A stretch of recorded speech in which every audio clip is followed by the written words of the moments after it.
G G please please. جی منظور بھائی السلام علیکم. میں جہاں تک آپ لوگوں کی جو تحریک ہے پی ٹی ایم کی، میری جو آبزرویشن ہے، آپ ہمیشہ نان وائلنٹ کی بات کرتے ہیں، جمہوری طریقے سے. آپ جیل گئے ہیں، آپ کے ساتھی جیل گئے ہیں، اور دنیا میں جب ہم دیکھتے ہیں کہ جہاں جہاں پہ بھی نان وائلنٹ اسٹرگل ہوئی ہیں، ان کا جو اگلا والا فریق تھا، سامنے والا، وہ سیولائزڈ ہوتا تھا. ٹھیک ہے، اسی لیے وہاں پہ جمہوری جدوجہد کی کوئی اہمیت ہوتی تھی.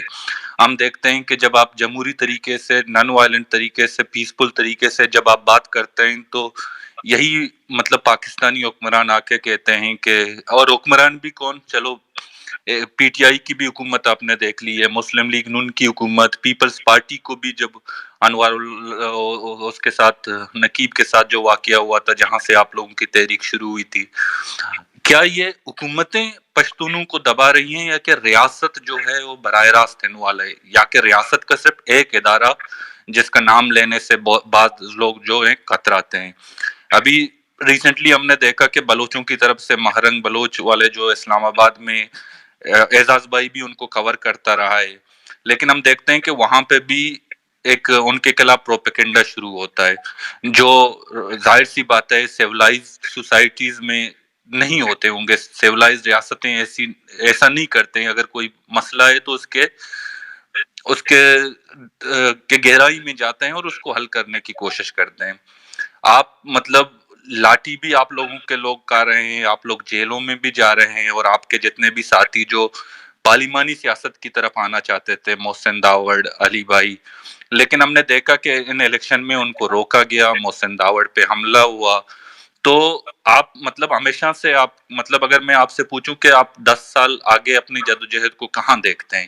کہ آپ اسی طرح روزانہ جیل جاتے رہیں گے، اپنے ساتھیوں کی لاشیں اٹھاتے رہیں گے، اور ایک انسیولائزڈ جو حکومت کہیں، ریاست کہیں، ان کے سامنے ایسے ہی، یا کہ آپ کہیں نہ کہیں جا کے آپ یہ سوچیں گے جس طرح بلوچ جو ہیں کہتے ہیں کہ پارلیمنٹ میں ہمارے نمائندے نہیں ہیں، یہ ان کے نمائندے ہیں جو مطلب انہی کی صرف بات کرتے ہیں.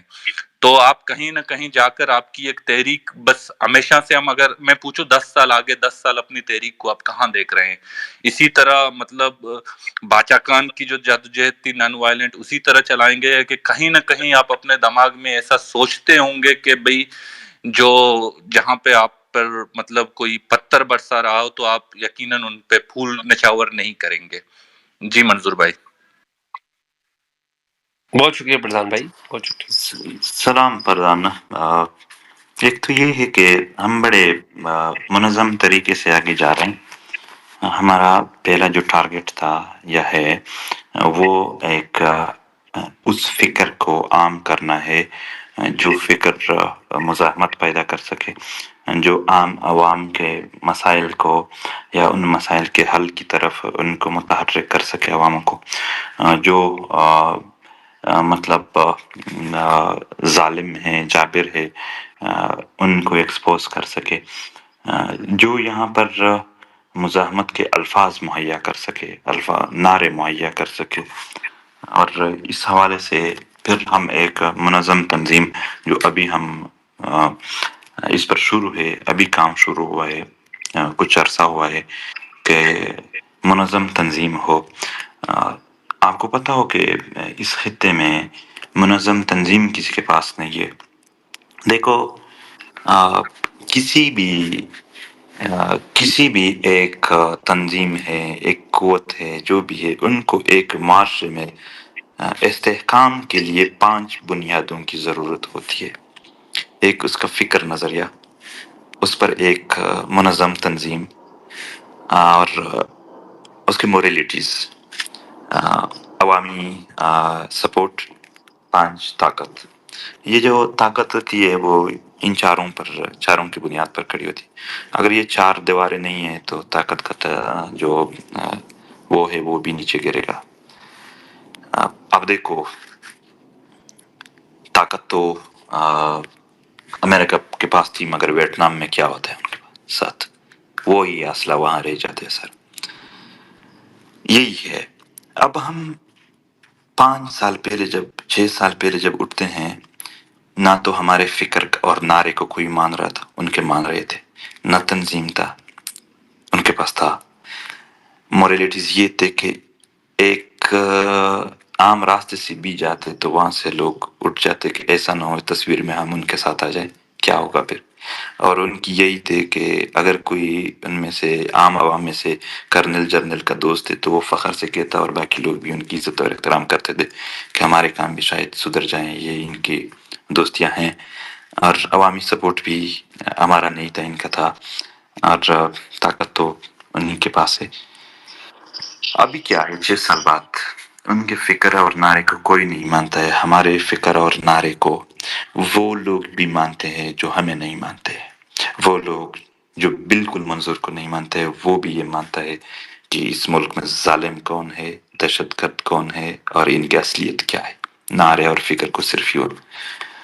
اور وہ کیونکہ اصلیت جان گئی، ظلم اور جبر، لوگ ہماری باتیں نہیں مان رہے تھے، مگر پھر انہوں نے اپنے آنکھوں سے دیکھ لیے، پھر انہوں نے اپنے آمنے سامنے دیکھ لیا، خود تجربہ کیا کہ کیا ہے صورت، اصلیت کیا ہے۔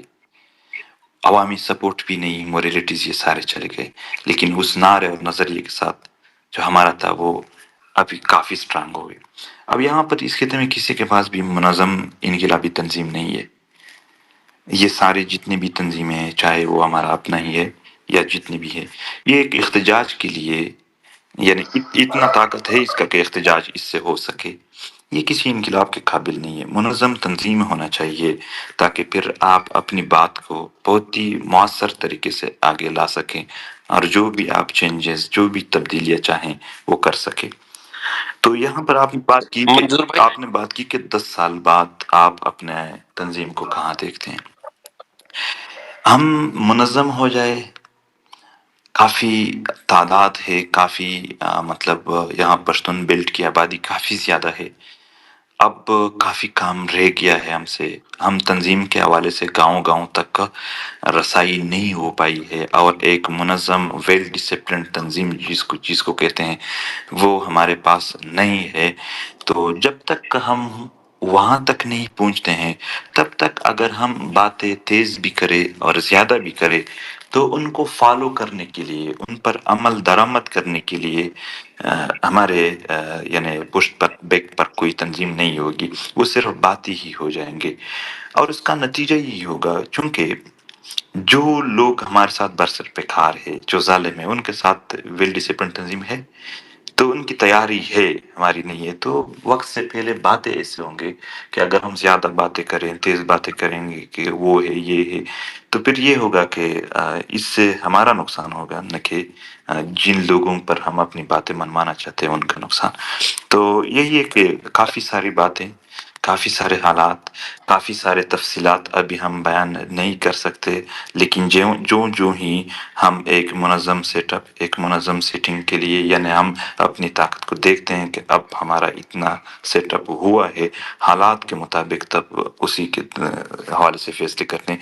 مگر صرف اتنا وہ آپ کی یہاں آڈینس کے لیے اور آپ کے لیے اصلاحاً ایک بات کی تعریف کرنا چاہتا ہوں، تعریف مطلب تعارف، ڈیفینیشن کرنا چاہتا ہوں کہ آپ نے 2 ٹرم استعمال کیے کہ وائلنس، نان وائلنس۔ ایکچولی سیاسی جدوجہد میں یا زندگی میں، دنیا کی، انسانوں کی ایک وسیع تاریخ میں اس طرح صرف 2 الفاظ نہیں ہیں، یہاں 3 الفاظ پائے جا سکتے ہیں۔ وہ واقعی پھر دنیا کی تاریخ کو آپ کور کر سکتے ہیں اگر 3 کہتے، کیونکہ 2 میں ایک ہوتا ہے آرمڈ ریزسٹنس، ایک ہوتا ہے آرمڈ وائلنس، ایک ہوتا ہے ان آرمڈ یعنی اسٹرگل۔ ایک آرمڈ اسٹرگل ہوتا ہے، ایک آرمڈ وائلنس ہوتا ہے، ایک ان آرمڈ یعنی ریزسٹنس ہوتا ہے۔ مسلح جدوجہد، غیر مسلح جدوجہد، مسلح تشدد۔ جو لوگ، یعنی جو ایک تنظیم، جو ایک قوت عام عوام کے وسائل غیر غصب کرنے کے لیے